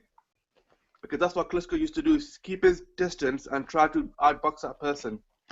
Whereas Tyson Fury, he outboxed Vladimir Klitschko. Now, boxing's interesting because, in my opinion, if there were a rematch, Tyson Fury wins again. Because that fight was quite easy for him. It was an easy fight. But the interesting thing is, Vladimir Klitschko probably beats everybody else except for Tyson Fury. And I think I mentioned this on Twitter, Brian, but does Tyson Fury beat everybody else other than Vladimir Klitschko? And that's the interesting thing about styles, different styles making fights. It's a good point, that. I agree. Because the question especially with the fact that I find Fury will struggle with the smaller, stockier kind of guys that'll throw the overhand fucking looping rights and just come at him like a ball. A lot of the big guys struggle with the smaller ones, though, don't they? Yeah, but I'm still not 100% on Tyson's chin, and I just think if he gets clipped by a fucking Povetkin, or I'd pick Povetkin to beat Tyson Fury. he's a bit small, man. I don't know. The thing is that big guys don't like little fast guys. And the thing is, as much as I hate the bastard, David A would still. David A, yeah, it's got the speed. I assume. He's too. If fucking Povetkin's too little, then David A is about 2 stone littler than that. Yeah, but David A, it's hard, isn't he? And he's quick. Povetkin's got no head movement whatsoever at all. Who's David A fucking starched to heavyweight? No one. Fucking John. David Ruiz. Say it again. I'm He's having a fucking meal. David A had a nice fucking haircut and he was a good cruiserweight. That were about it. He's shite. Well, he was a good cruiserweight, but yeah. Okay. You know what, David A, I mean, what's he really... Look here, to be a champion, it takes one good night. To stay a champion takes multiple nights. You need to have multiple good nights to stay a champion. Was that in the back of a DVD or something like that? You didn't make that up yourself. I swear, no, I haven't. Look here, I'm getting into this boxing thing now the last 12 months. You know what I mean? I'm picking things up. Doc, let me ask you this then. How many defenses does Fury have? You know what? Jesus. Well, we know he's going to lose at some point. Everyone has to lose at some point. Thanks for that, Doc. How many defenses is he going to have? Fucking hell. Not everybody loses at some point. Alright, yeah, but... Oh, yeah, but that's TBE, man. No one's... Yeah, you're fucking right. I see. He wants a regular spot. Look, yeah, I've got... Floyd lost plenty of times, mate, just in the Eat my ass out. My wife's sister's brother-in-law has a suite at the O2. Are you too close? Well, I'm trying to get closer to him now. But basically, fortunately, this guy doesn't like the boxing. Right, so you might get a few free tickets for the next big pod. Not tickets, but the suite. You don't need tickets for the suite. Nice. You can come on every week, mate. So you know what I want to hear, Cam? You know what I want to hear. I want you to basically tell me that you were shagging in Germany. That's what I want to hear. I was shagging anybody, but the thing is that I was with my little brother, who's a bit of a religious freak. So Where the fuck's the deal over there? Well, there's lots. You know what? Germany. I know you're about Germany. It's interesting about how I met somebody in the arena while I was chatting to them, and they were talking about how somebody's mate went to a German brothel and they bumped into Karl Frock. and Karl Frock was walking in the robe and everything, yeah.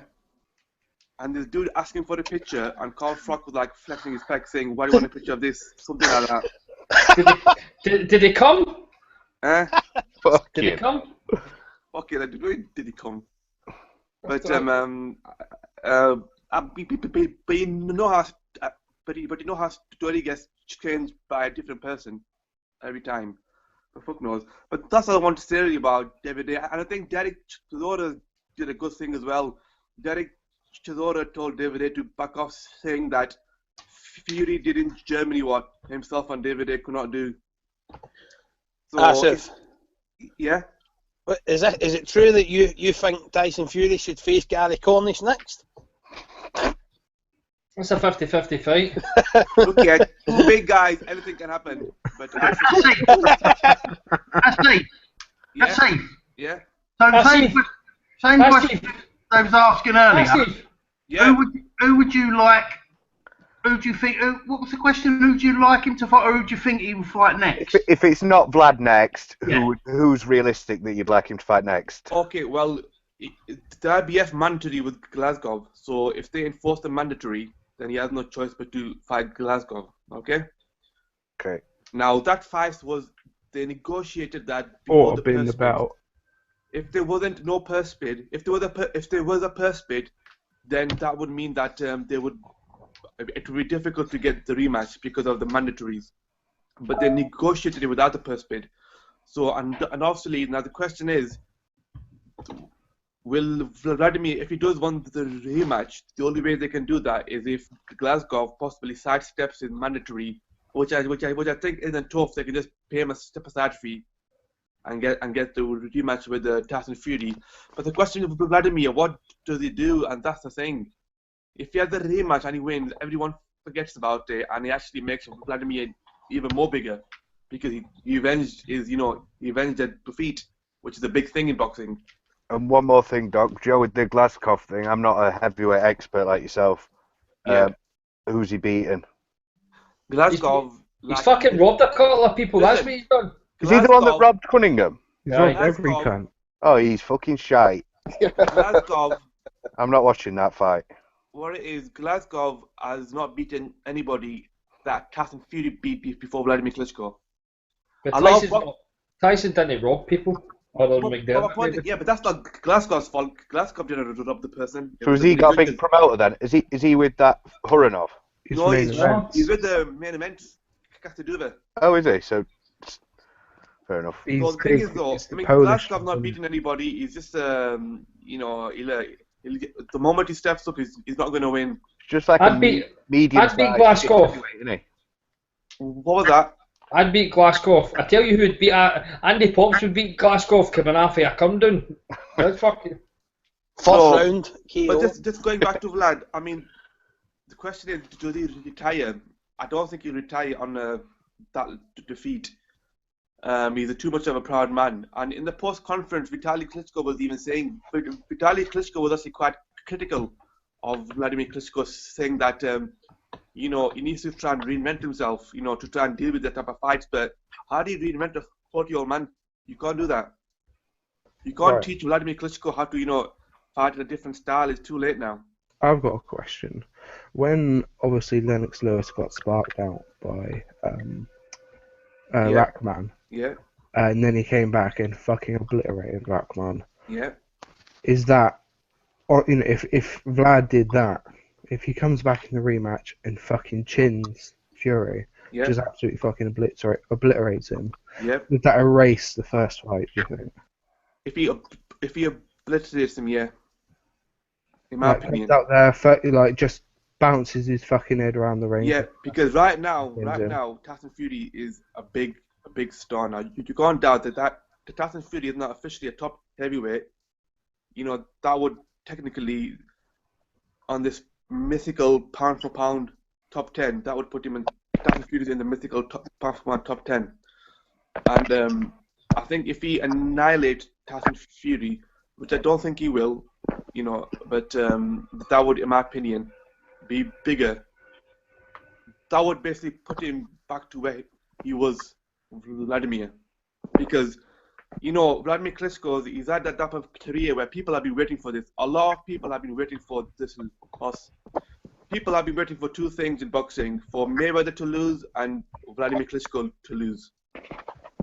And obviously, you know, when Vladimir Klitschko lost, I've been waiting for Joe Gallagher to die, so that's free. well, you know, one day that will happen. So. Don't you think though, Doc? Like, if you get sparked, then you can say, "Well, I didn't have my fucking chance." Do you know, if you get knocked out in 2 rounds, let's say, didn't have my chance, I can get him next time. I won't get caught by that lucky punch. This is completely different. He didn't throw any fucking punches because he couldn't. So what's he going to do? Like you said, he can't change 20 years of training. Exactly. So that's why the result's going to be the exact same, if not a bit more. Because Fury's going to be fucking better, more confident. He'll probably start how he ended. Thing is, every opponent of Klitschko, they say they're going to beat him, but they don't really believe it. Tyson Fury actually really believed it. Yeah. Who would you pick, Big John Fury or Lennox Lewis in a street fight? Well, it depends if Big John Fury is allowed to, you know, gorge his he can go for eyes, he can do out. Street fight, brother. Well, John Fury would probably scare him off with his voice, really. See, I've got a question. Yeah.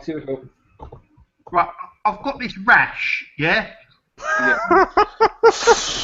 On my side, and my glands are up. Any ideas? It's called obesity. Because you eat too much cheese. I'm only joking. Too much unprotected sex, Rocco. Now I know you're lying. No, that's a lie. And that's not giving it, Rocco, that's taking it. Oh, you've just been burned! Doc comes into his own on the next big pod. A lot of you don't know, me and Doc have got lots of things in common, so... How he's not a fat honky fucker for London. We've got things in common, me and the Doc. Like what? What, AIDS? We both... We like the same porn stars, don't we, Rocco? Porn stars and Euro pop music from the 90s, yeah. We got some weird but wonderful things in common. It's Right, I'm not giving a fuck, man. We've got fucking anyway, loads to get fucking through before that's finished. Listen, and the other option for Vladimir Klitschko is, what would people think if he said, okay, I don't want the rematch, and I'm going to have a few fights of other people, and then I'm going to retire? I mean, what if, can Vladimir Klitschko do that? Is that an option where he says, well, I'm not going to fight the rematch, because deep down I know I can't beat the guy, and you know what, okay, I'll fight people like Robert Menenius and these types of guys. I'd say that's only acceptable if he says, I'll fight the winner of Tepper and Elenius next, but then he's got it signed that he'll fight Wilder. I don't think there's any other... He can't just go down, let's be a fucking Euro champion now after this. He's got to go for a world title in his next 2 fights if he don't go for Fury. Yeah, it's true. And I suppose Deontay Wilder will be the other option. But the thing is that, isn't it interesting? Now Vladimir's lost, nobody wants him. You know, they want Tyson Fury. Yeah. No one's thinking, wait a minute, why do we fight the guy who got beat? Because nobody's thinking Vladimir Klitschko is there for the win. I mean, to beat him. Eddie Hearn will be thinking about that in about 6 years' time when Vlad gets his first wheelchair. Yeah, then he'll wheel him out. But it just shows people's perception of the thing, because even if the rematch takes place, people have actually if you look at the odds, they've still got Vladimir very slightly favourite for the rematch. Yeah, cool. Right. Cheers for phoning in. I see if we're going to need to fucking show on because we've got Yeah. It's fine, man. It's fine. Don't worry about But it. today is like, once you come off of here, like, just DM me a picture of your Bobby, right? No worries, man. No worries, man. Like I said, you know what? Think about your chef's replacement, yeah. Right. You know what I mean? And like I said, all too sweet. You know, in London, any. I don't want no too sweet. I just want a picture of your Bobby. Right, I'm out of here. No Cheers, worries. Steve. Alright, cheers, bye. Doing a bit, Pat. Cheers, I see. Right, I'm just going to run through all this, right? Then we can just go on to the last bit. I know, you all do. Tell you, man, we're back to the start where it was just chaos. Should we break this cunt up into two when we upload it? Kill yourself. No, because then we might get 20 pence between us. Right, on the BBC card during the day on Saturday, Spence got a win over Alejandro fucking Skidley-Bot. Good fight. Spence battered him. He took a few too many shots. Did he? Jamal Charlo, Wilkie Camphor, TKO fight. Right. Erickson Lubin beats Camacho, second KO. And John Molina, he was back welterweight, man. He's not even a fucking light welterweight. Jorge Romero, he got a stoppage in 3. So I'm just that's kind of basically. Is Spence just like one more fight away from being like Brooks' next mandatory? Seems so. Apparently that was an eliminator. He probably needs the old final eliminator. So he needs like another one for like the final eliminator. I would hope that kind of pans out to see what happens there. I'm not saying that Spence beats Brooks and all that, because I think Brooks fucking a nightmare for him because of his size and his jab. But I don't think Spence beats Brooks, because I think Brooks shits it, dumps his belt, and moves up to 154. That's just going to the division with the black slick fighters, isn't it? He'll be like the fucking dog pound up there, won't he? He'll be fucking. He'll fucking love it, mate. He can't wait. I know, loving it. Right. Just on this, Sam brought this up earlier on. Is this basically the year where they're changing the old guard? We've got Floyd retiring. Hopefully no. We've got Manny says he's only got one more fight left. We've got Cottle just lost. We got Huck lost, and we just got Vlad lost. Is this like the new era of boxing coming in? Yeah, everyone's dying in it. This is like the last year, 6 months left of the old guard, and then this is basically the super champs all fucking. Who's left? Who's left of the old guard? Well, obviously Manny's just got the one fight. And also down in the lowweights, haven't like 7 Comedas retired this year? Yeah. It's like now. Not a year for the Jap.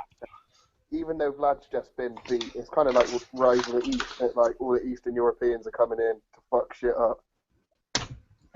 Like you got Golovkin, Kovalev, Usyk. It's time for the Russians and Kazakhstan. Oh yeah, it's definitely been a very big shift. Also, I forgot as well. You've also got like fucking Hopkins as well this year. Yeah, Hopkins. Yeah. I think that led the last year.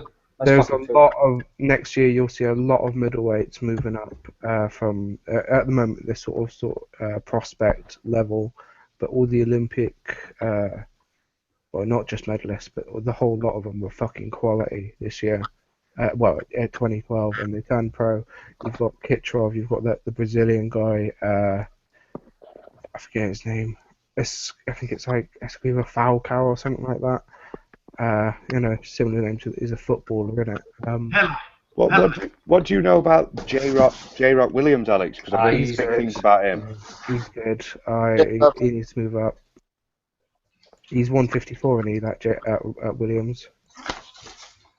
That's a stacked division where like anyone could beat anyone. Like when you look at the fighters, because I saw the poll earlier, it was like Andrade, Lara, Charlo, or I think it was Canelo. Say if he drops back down, if he shits it from Golovkin, and it is real close. Like could see any of them beating anyone really. Oh yeah. There's some other Russian guy. I forget his name.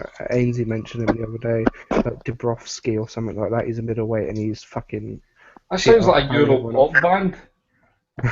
And now Dubrovsky. And Kitschko and all of that, they're moving up next year, and then you're going to start seeing some talent, I think.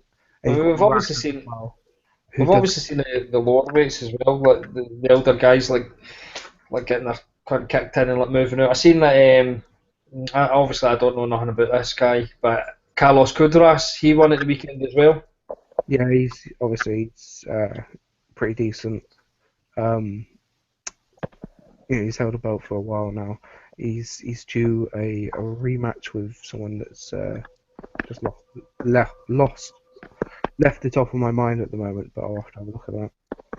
I'm looking at names now. Like there's Inoue, Navarez, Tete, Kamida, Kono, Sanchez, Arroyo, Conception, and that's maybe and some other guy I'm not even going to pronounce. And then you've got the likes of Butter. So it's fucking quality division, obviously. No, I was going to say that. Lightweight as well, excellent, and there is really strong talk apparently of King Roman fighting Ruin Wrong. Is that definitely happening? And it seems to be moving ahead. I've heard a lot of. Nice. I'm all about the unifications. I'm a belt fucking slug. It looks as well like this is the year where the 2012 bunch that Eddie Hearn picked up will be getting at least near a world title shot, if not getting it this year. So I think Callum Smith will have a shot. I think Campbell will have a shot. I think Joshua might get a shot back end, but it'll probably be early 2017. But I'll say it's a fucking disgrace that Luke Campbell's still fighting TBA 2 weeks out from on the pay-per-view. On the pay-per-view, yeah. For that, Eddie. Kevin Mitchell got his WBA interim shot, a couple of weeks ago. Yeah. Fuck him, he'll find a way to fucking lose anyway. Hopefully. Right, we'll get plenty of stuff here, but what we're going to do is we're going to leave the hot list and the dating list to Thursday. We're also going to leave the questions because we never ever answer them anyway. Right, is everybody on the panel? Is everybody here? Andy, are you here? Yes. Right, Rocco, you back yet? You fucking mess. Aye. I'm here. Right, okay, right. I've got some questions for you to the end, right? I wish Andy were here because one of these were basically for him. But anyway, Andy, this question's to you, seeing you disappeared for ages. Cool, mate. If your life, if God basically came onto this earth, and God, I mean like Henrik Larsson, came down to you and basically says, you've got two fucking choices here. You either get put on the fucking sex offenders list, or you have to do a fucking Rob Palmer's list. What would you choose? Fucking hell. Sex offenders list and the Palmer list is pretty much the same fucking thing. What would the Rob Palmer list be based on? It would be based on lists. Aye, but what? Just an annoying wee fan. No, it would be a list about lists. That's how weird it is. I would do the list about lists, and then Palmer would have a bitch and a mono checkbook that he does about everything. The little cunt. Nice. Rocco. Yes, mate. If the world was about to end and you had to shag somebody out of Brooke and Charlie Sheen, who would it be? Kelbrook and Charlie Sheen? Oh my days. Well, I like how you're giving this considerable thought here. Well, obviously it's a ridiculous question, and I wouldn't shag either. So. But your life depended on it. You need to pump one of them. It'd have to be Brooke, wouldn't it? So you would pump Brooke, who's probably got AIDS, and Charlie Sheen's only got HIV. The Rocker's one definitely doing the pumping. He's not taking it though. I'm fucking good bareback. Close your eyes, wouldn't you? And would you go bareback or would you strap up? Obviously, strap up. I would stab the Johnny. Sam. Yeah. At the weekend, who felt worse, Vladimir Klitschko or Paris Fury?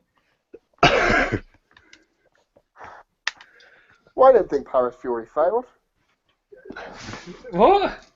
What did you just say? Who felt worse Felt at the worse? weekend? Felt worse. Oh, I thought you said failed then. Felt worse. Well, probably Paris. She had 6'9" freak lying on it, isn't she? Just picture that big mutant. Like, just picture like Vlad with his fucking woman. She's about the size of his semi. Yeah, she's like 26 as well, isn't she? She must get banged about. I better have fucking Fanny's right tidy. I remember Tommy making a comment about it, saying she probably does chin-ups on his cock.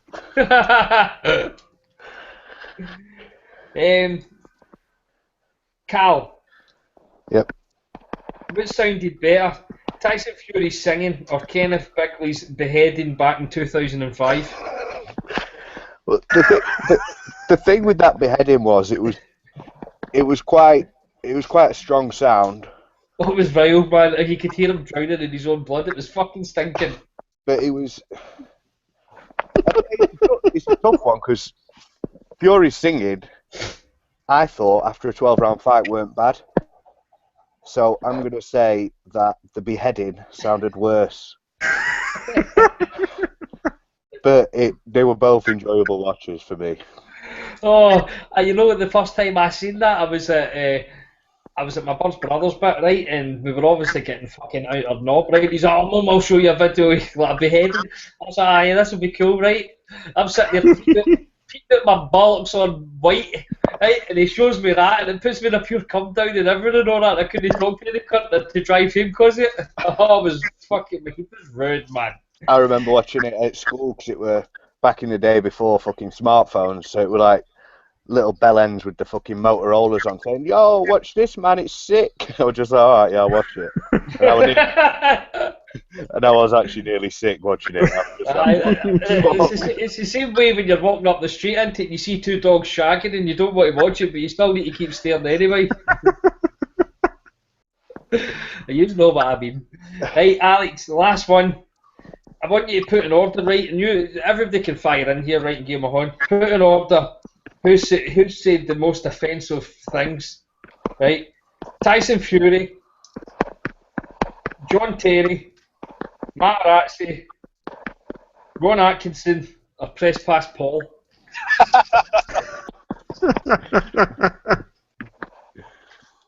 I've got to rank them, or have I just got to pick one? Put them in order. Oh, fuck's sake. Go through them again. Tyson Fury, Press Pass Paul, Ron Atkinson, Matarazzi, and John Terry.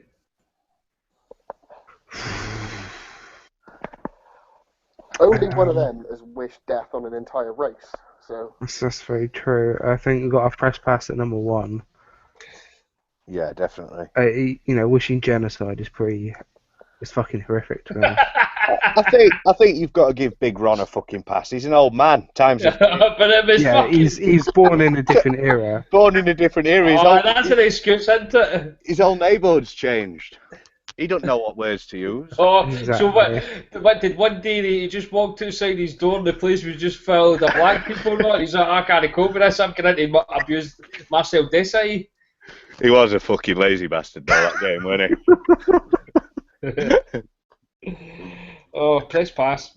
Ron Atkinson's fifth then. I don't think Terry's that bad either. No, he's not. It just really is racist, and so is his family. Yeah, he's just a knobhead, isn't he? But I think with Fury, he was kind of just saying what the good book said, so I think we'll put him 4. Yeah, I mean, he is adhering to the good book, and that's his life. It seems to be them Catholic priests who fuck a lot of little boys, don't they? So there must be some correlation in it. At least Fury's denouncing it as well. Yeah. I mean, he sees all of that and he says, "No, I do not agree with the paedophilia." So there you go. Press pass welcomes paedophilia.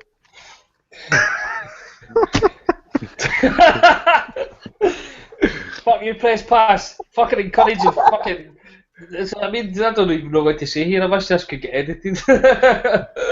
But I think we could finish on that note. I've been your host, Brian King, and good night for me. Cheers, lads. See you in a bit. Cheers.